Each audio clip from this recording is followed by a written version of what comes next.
Hello guys, বাপের বাড়ি যাচ্ছি।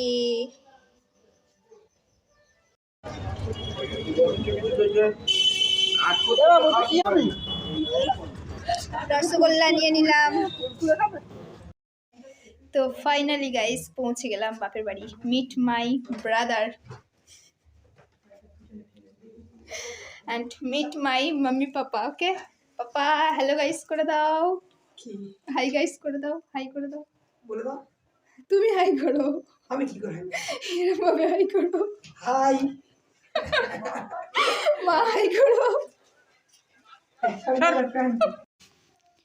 তো এটা হচ্ছে আমার রুম, এখানেই থাকতাম আমি আগে, এখন এখানেই থাকবো। এসে মানে দুদিনের জন্য এসেছি, দুদিন এখানেই থাকবো। পাও জয়নগরের মোয়া টেস্ট করবে নাকি গাইস? জয়নগরের মোয়া। ওয়াও, পোলাও, আলু ভাজা, ডিম, এটা কি ডাল, আর হচ্ছে মাংস কষা। Wow yummy yummy.